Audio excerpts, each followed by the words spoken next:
Bonjour les amis, bienvenue chez Luxgears. Aujourd'hui, je vous présente un essai qui sort du commun. Vous allez comprendre pourquoi. Regardez derrière moi, qu'est-ce qu'il y a? Oui, il y a une GTR, mais il y a quelqu'un qui est avec nous. Je vais vous le présenter. Bien voilà, je vous présente Dirk Soisman. Beaucoup d'entre vous ne le connaissent pas, mais sachez que c'est quelqu'un qui a une sacrée expérience au niveau de la GTR. Qui es-tu? Je suis ancien essayeur chez Nissan et j'ai eu le grand honneur de participer à la mise au point de 4 générations de GTR, les 4 roues motrices. Donc on retourne en 89 jusqu'à l'année 2010. Super, eh bien écoute, moi ce que je te propose c'est qu'on va aujourd'hui rouler avec cette magnifique R35 qui est là avec nous. Et pendant qu'on va faire cet essai ensemble, tu vas nous raconter un tout petit peu de tes histoires. C'est parfait. C'est parti!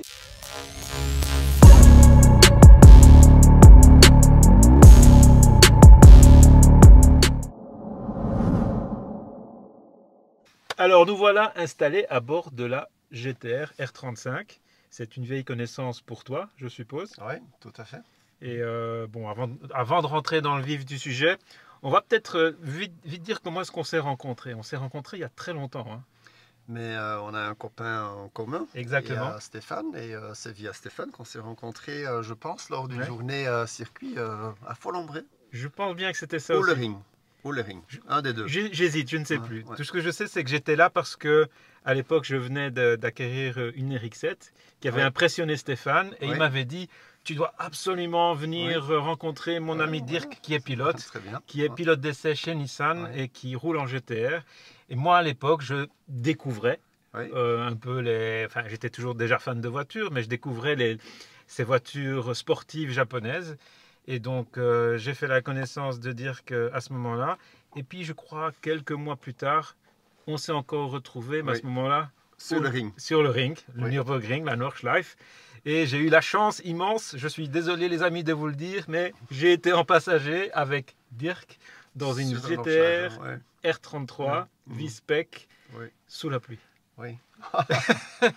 Oui, c'est une autre époque, mais c'était fantastique Oui. de pouvoir faire ça. Ouais, ouais. C'était- Et moi je me rappelle, c'était je crois la première fois que j'étais assis côté gauche d'une voiture en passager parce que la En GTR effet. avant la R35 c'était une conduite à droite toujours. Tout à fait, oui. Et donc c'était, je crois que tu m'avais dit que c'était un pace car, hein, ça, cette voiture. Mais oui, c'était quelle année encore? Je sais plus. 96. Oui, 90. c'est ça, oui. Nissan avait livré à l'organisateur des 24 heures du Mans 2 Pescar, et Ouais. donc 2 GTR R33. Ouais. Et une de ces 2 voitures est venue à Bruxelles, où je travaillais.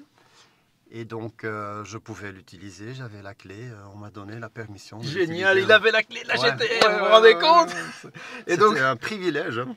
bon, on va pas la faire trop longue parce que sinon on va pas finir, mais Ouais. juste pour vous dire que ça s'est resté dans ma mémoire, le fait d'être dans une voiture routière, mais quand même équipée un peu pour la piste parce qu'il y avait un arceau, il y avait les harnais, Oui, parce qu'elle était le Pescar. voilà, hein, c'est c'était un pour ça. pescar. Ouais. Et ce que je me rappelle aussi, c'était on sort, enfin on rentre sur le circuit, tu commences à rouler et tu me dis ouais.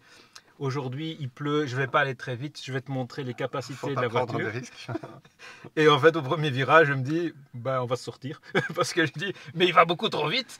Et en fait, on n'est jamais sorti. Et tu Ouais, m'as fait ouais. des beaux drifts. Ouais, ouais, C'était. ouais. Ah, c'était une voiture efficace et pas trop compliquée. À la limite, Ouais. la sortie du virage, ça c'est incroyable. Toutes les GTR en fait Ouais. ont cette qualité et c'est un truc qui m'a toujours impressionné. Ouais. Allez, assez parlé, on démarre. On roule un peu.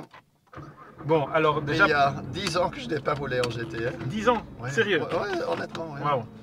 Donc on va. On va faire quelques petits tours. Alors oui, pour info, on vous a pas dit, mais oui, vous l'avez deviné, on est sur les pourtours, enfin les alentours du circuit de Spa-Francorchamps parce que aujourd'hui il y avait un mini événement, qui a été invité à reconduire une de ses anciennes voitures de course qui était la R32, avec laquelle tu as roulé aux 24 heures de Spa. Hein. Tout à fait, oui. C'était la première fois que j'ai participé aux 24 heures de Spa-Francorchamps.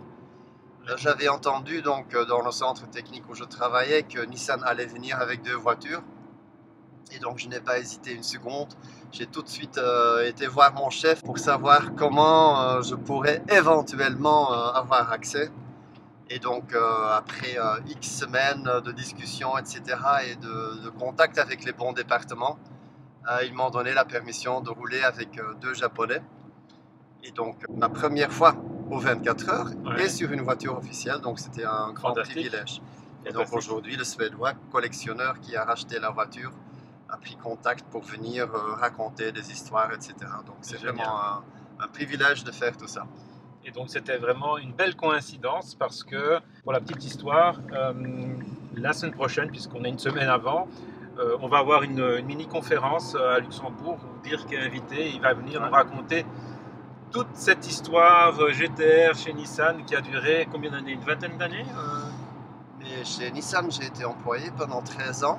Ouais. Et après, donc, ils ont fermé en fait le centre technique. Il y a eu une réorganisation.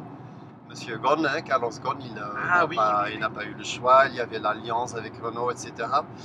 Donc après, comme freelance, j'ai encore travaillé avec l'équipe sur la GTR pendant 10 ans. Wow. Donc on peut dire 23 ans, j'ai travaillé sur les Nissan. Oui. Ok, donc on va pas vous faire toute l'histoire maintenant, parce que le but c'est aussi d'essayer la voiture et d'avoir quelques informations. Mais donc voilà, cette conférence, elle est, on va dire privée, mais on va faire une petite vidéo et on va vous la poster. En tout cas quelques extraits, comme ça vous pourrez avoir quelques portions d'histoire de Dirk avec la GTR. Et sinon, on va rentrer dans le vif du sujet avec cette GTR qui je pense, est une des dernières parce que c'est une 2017. Donc, bon, pour la petite histoire, la GTR en Europe et dans le reste du monde, c'est fini. Mais au Japon, je viens de voir qu'ils ont encore fait une présentation d'un modèle 2024. Ils continuent à la faire évoluer. Peut-être qu'il y aura un nouveau modèle. En tout cas, celle-ci, c'est une version européenne. Qui a des belles spécifications, parce que 4 roues motrices, 570 chevaux, et puis une électronique de gestion de la motricité qui est absolument dingue. Ça, c'est le point fort et c'est la spécificité de cette voiture quand même. Par contre, dans les anciennes GTR, donc, alors la GTR, pour l'histoire, elle a commencé en fin des années 60, la première génération, mais celle-là, très peu de gens la connaissent. Celle qu'on connaît mieux, c'est à partir de 89-90, qui est la fameuse R32 dont on vient de parler. Et là, c'était une vraie révolution, cette R32, parce qu'au niveau technologique, c'était vraiment la voiture qui... elle explosait tous les compteurs, on va dire. 4 motrices, 4 roues directrices, 6 cylindres en ligne turbo, c'était des performances de folie. Oui, un bon moteur, oui. Mais donc, surtout la 4 roues, le système pour les 4 roues motrices était spécial. Parce que le couple varie avant-arrière d'une façon automatique selon les circonstances. Et je pense savoir que Nissan était le premier constructeur pour réaliser ça. Donc il fallait un peu d'électronique, évidemment. C'est le début de l'époque, je vais dire, où l'électronique reprenait tout. Regarde Burnonville, on est à Burnonville, c'est quand même très spécial. Je me rappelle quand j'étais ado, je venais voir ici les 24 heures, je me rappelle très bien les Capri, les BM qui sautaient un peu comme ça. Ah, incroyable. Génial. Mais donc oui, ça c'était vraiment spécial et je me rappelle aussi très bien que Nissan avait invité Paul Frère, un grand monsieur, franchement un des rares pilotes ingénieurs. Exact. Il avait les deux. Exact. Il suivait l'évolution tout le temps. Et encore. consultant. Parce qu'il a travaillé pour Porsche et pour plein de marques japonaises. Oui. Et d'ailleurs, j'ai appris ce moment-là qu'il a fait ses études en Allemagne. Donc il était aussi germanophone. Et ça explique en partie qu'il avait de très bons rapports avec Porsche. Et donc lui aussi, il était vraiment très impressionné avec les qualités de cette voiture. On était en Allemagne sur un tracé qu'on a fait beaucoup de fois et il était vraiment enthousiaste.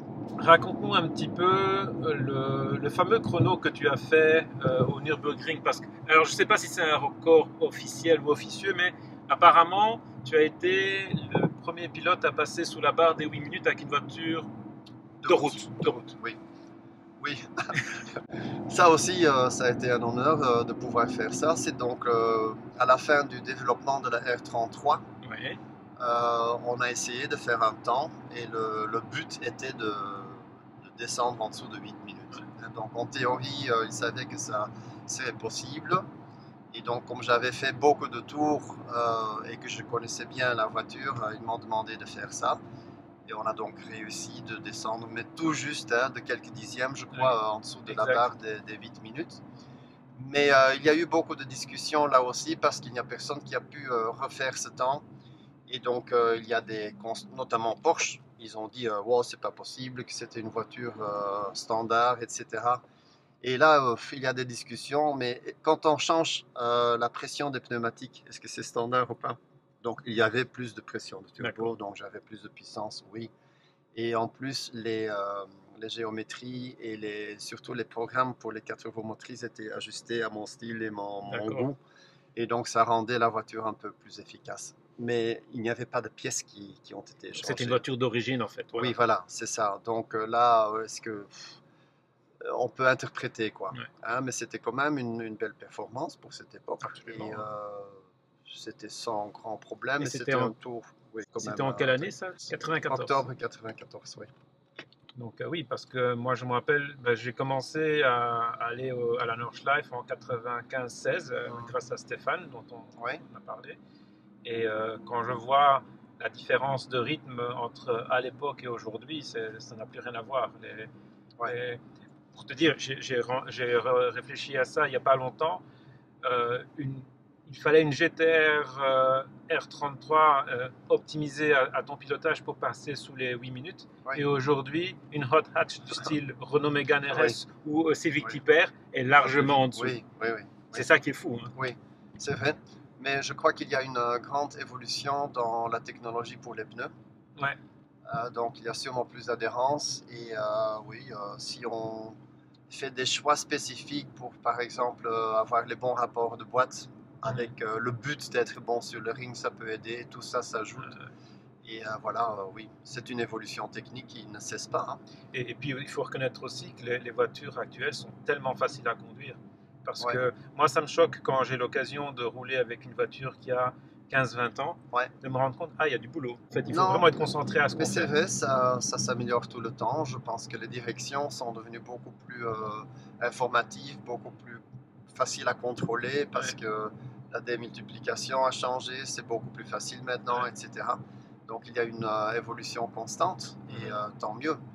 Mais en ce qui concerne les temps autour sur le ring, moi personnellement, je trouve que ça ne sert plus à rien parce que ça va tellement vite qu'un être humain normal ne peut pas exploiter le potentiel d'une Ouais. voiture pareille. Hein. Mais c'est vrai que le ring est quand même un Ouais, circuit ouais, très particulier ouais, qui ne ouais, pardonne pas. absolument. Et tu Ouais. m'avais dit d'ailleurs l'autre jour quand on discutait que je ne sais plus la formule que tu as utilisée. Je pense le savoir parce qu'une expression que j'utilise beaucoup Ouais. quand on parle du ring, c'est qu'une voiture ne peut pas garder un secret. Voilà, c'était ça. Ouais, Bon, Dirk, moi ce que je te propose, c'est comme nos amis connaissent principalement la R35, on va s'y intéresser bien sûr, mais si tu peux juste nous faire un bref récapitulatif de la R32 et la R34, et puis tu nous expliques les évolutions en te concentrant après sur la R35. C'est un exercice difficile que je lui demande de faire, hein, mais bon, ouais. allez, on va essayer. Ouais, on va essayer de résumer ça. Mais la 35, c'est la première qui a été vendue en Europe, hein, donc Ouais. qui a été produite avec le volant à gauche. Mhm. Donc les 3 générations avant, c'est en fait plus ou moins la même plateforme. Hein, donc il y a eu des changements. La 32 a été appréciée par la clientèle. Mhm. Donc elle a eu un certain succès. Elle était dynamique, elle était agréable, performante aussi. Mhm. Puis la 33, ils ont voulu donner plus de place pour prendre des passagers derrière. Donc ils D'accord. ont Empattement plus long. oui, empattement plus long de presque 10 cm, je Waouh. crois. Oui. Ok. Et la voiture était moins vif avec ça. Voilà. Et Oui. donc la clientèle était moins enthousiaste, on va dire. Ah bon, ok. Mais ça ne veut pas dire que c'était pas une bonne voiture, c'était Bah, une elle bonne était plus voiture. rapide puisque tu Elle as était, battu le oui, oui, record. elle était plus efficace aussi à cause des pneus plus larges, etc. Ouais, ouais. Et pour la R34, ils sont revenus à la même proportion empattement-voie. Hein. Que la R32. Oui, donc l'empattement n'est pas exactement le même que la R32, mais il y a une très petite différence seulement. D'accord. Et donc, on a retrouvé la vivacité de la R32 dans la 34. En plus, ils ont aussi changé la distribution du couple avant-arrière. Ouais. Et donc, la 34, en fait, est une voiture qui peut survivre beaucoup sur les gaz. Hein. D'accord. Donc elle a un comportement très différent des autres. Tu m'avais dit aussi que, si je me trompe... Ah, le son du V6 biturbo. Tu m'avais dit aussi, je pense que les roues arrière directrices, elles étaient devenues à commande électrique. Je crois que c'est sur la R33 déjà. Parce que sur la R32, elles étaient hydrauliques. Oui, il y avait un cylindre derrière hydraulique Ouais, qui faisait bouger les roues arrière en fait. Hein. d'accord. Et ce système a été remplacé par une crémaillère qui était un moteur électrique qui bougeait la crémaillère. Donc, mais il n'y a pas de point de pivot, hein. Donc c'est juste sur les silent blocks que ça plie. Ah, d'accord. Oui, c'était maximum un demi-degré. Ah, ok, donc oui. c'est vraiment très très peu. C'est très peu, mais à une certaine vitesse, ça a un effet énorme. Ok, Donc il faut voir devant, donc la direction c'est 1 sur 15. Ça veut Ok. dire qu'il faut tourner 15 degrés le volant pour avoir 1 degré de d'angle. braquage, d'angle devant. Ouais. Hein. Donc si tu... Ça fait déjà 7 degrés, donc tu vois comme ça bouge. Hein. Donc c'est vraiment ça a un effet énorme. Et donc la R35 n'a plus les 4 roues directrices. Juste. Ouais. Oui, mais c'est une voiture très compliquée déjà, hein, avec le transaxe. Et en fait, les 4 roues directrices, ça ne rend pas la voiture plus rapide, mais plus facile. D'accord. C'est pour ça qu'ils ont utilisé le système, mais finalement, ça n'apporte pas grand-chose. Et donc, ils ont décidé aussi pour le poids, parce que la R35, c'est quand même une voiture qui pèse un peu, de ne plus utiliser ce système. Et donc la R35, puisqu'on y est arrivé maintenant, c'était un tout nouveau projet, nouvelle plateforme, nouveau moteur, nouvelle suspension, nouvelle boîte, tout nouveau. Ouais. Ce qui est intéressant, c'est que les 3 précédentes ont été développées par la même personne. Donc l'ingénieur, le chef, c'était la même personne. La R35, il y a eu un nouveau, monsieur Mizuno. Et lui, il avait beaucoup d'expérience en sport automobile. Il a été en Formule Nippon. Hein, donc au Japon, c'est un grand championnat. Donc il avait une philosophie assez stricte, peut-être un peu trop compétition. D'accord. Il voulait vraiment les performances, il voulait battre Porsche, parce que la voiture de référence, c'était la Porsche Turbo. Et donc, oui, comme tu dis, nouveau plateforme, nouveau moteur, et puis le concept d'avoir la boîte derrière pour la distribution des masses. Le fameux transaxe. Le transaxe, ce qui fait qu'il y a 2 essieux en fait. Hein. Il y a le prop shaft traditionnel, et puis il y a un autre essieu qui va vers le différentiel avant. Un autre arbre de transmission qui part de la boîte derrière vers l'avant. Oui, donc on peut s'imaginer que c'est un peu complexe. Et ça passe ici en dessous. Oui, tout à fait. Et ça prend du poids aussi. Oui, voilà. Parce que la voiture, elle pèse 1735 kg. Oui, c'est quand même... C'est quand même beau. Alors pour aujourd'hui, c'est plus si lourd que ça, parce qu'une M3 pèse même un peu plus lourd. Ce qui est dingue. Mais pour l'époque, c'est vrai qu'en 2007-2008, c'était un peu lourd, 1735 kg. Maintenant, ce qui est formidable, c'est que le comportement de cette voiture R35 est tel qu'on ne sent pas vraiment le poids. Hein. C'est vrai. Même sur un circuit, c'est vif, c'est efficace. Et donc le poids, ça se traduit en autre chose. Ça veut dire qu'il y a plus gros freins, etc. Il faut avoir ça. Mais en fait, pour le comportement et le plaisir de conduite, ça n'a pas vraiment été un désavantage, je trouve. Une chose que je voulais te demander, la direction, moi je la trouve drôlement légère pour la voiture que c'est. Est-ce que c'était voulu qu'elle soit si légère? Tout est voulu en fait, mais je suis d'accord avec toi, mais je crains que là c'est un peu le style japonais. Les Japonais aiment bien une direction légère. En revanche, moi j'aime bien quand il y a un bon feedback, et il faut que l'effort augmente bien dans le virage pour bien sentir la limite. Hein. Mais bon, on la sent quand même. Hein. Oui, on bien sent sûr. la limite, ça s'allège un tout petit peu quand on a atteint la limite d'adhérence. Donc on arrive tout doucement à la fin de ce mini-essai. Bon, alors on est désolé, c'est pas vraiment un essai de la R35 parce qu'on avait trop de choses à raconter et je pouvais pas demander à Dirk de commencer à attaquer avec la R35 tout en racontant les histoires sur une route ouverte. Non, ça je fais pas. Donc, mais est-ce que, pour conclure, je vais demander à Dirk s'il pouvait nous dire qu'est-ce que représente pour lui la GTR, l'histoire de la GTR en général, et puis en particulier cette R35, comment est-ce que tu l'as caractériserait? Ouais. Je pense que le GTR, c'est une voiture haute performance pour le Japon, qui vient du Japon. Ils ont voulu, et je pense qu'ils ont réussi, ils ont voulu montrer qu'ils sont capables de faire des bonnes voitures efficaces avec des performances quand même impressionnantes. Ça, c'est les 3 premières générations. Puis la R35 est venue en Europe et dans d'autres parties du monde. Et pour moi, ça, c'est une voiture haute performance qu'on peut utiliser tous les jours, dans toutes les circonstances, que ça fonctionne tout le temps. Donc, je pense qu'elle est facile pour rouler vite. Donc, la voiture n'est pas piégeuse, elle n'est pas pointue. Ça, c'est important quand même sur la route. Hein. Ouais. Et voilà, je pense que c'est un peu ça le résumé de cette voiture. En revanche, la dernière, je pense qu'elle est un peu trop grande, un peu trop lourde. Ça serait bien de pouvoir avoir un concept plus compact. un peu plus compact. Mais bon, il y a des choix à faire et les Japonais ont fait ces choix il y a 15 ans. Hein. Il ne faut pas oublier que le dessin au début, il faut retourner 15 ans dans le temps. Hein. C'est donc vrai, c'est pas rien. Hein. Elle est sortie en Donc 2007. voilà, ils ont montré de quoi ils sont capables. Et ce que tu disais là, ça m'a fait penser au slogan qu'avait utilisé Nissan et Carlos Ghosn en particulier à l'époque. C'était The Supercar for everyone, anywhere, anytime. Oui, ça correspond. C'est ça? Ça correspond. C'est parfait. Donc tu l'avais même pas en tête, ça? Non, je n'avais pas en tête. Voilà, mais c'est absolument vrai que c'est comme ça, oui. Voilà, c'est une belle conclusion. Eh bien, écoute, je te remercie beaucoup, Dirk, pour ce petit moment passé ensemble à parler de cette voiture un grand plaisir. Exceptionnelle. Ouais. Et qui sait, peut-être on aura encore l'occasion de faire d'autres vidéos. Ah, super, hein. Je me réjouis déjà. Et moi aussi. Et donc, les amis, j'espère que cette vidéo hors du commun vous aura fait plaisir. En tout cas, moi, ça m'a fait très plaisir de retrouver Dirk. Et peut-être que pour le mot de la fin, qu'est-ce que tu penses, Dirk, si on faisait une petite accélération sur le bout de cette bout de ligne droite?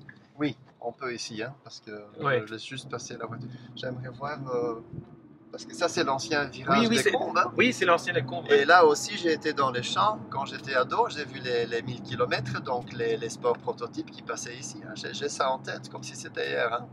Les mirages avec Derek Bell, puis la Matra avec Pescarolo et tout ça, j'ai vu hein, tout ça. Incroyable.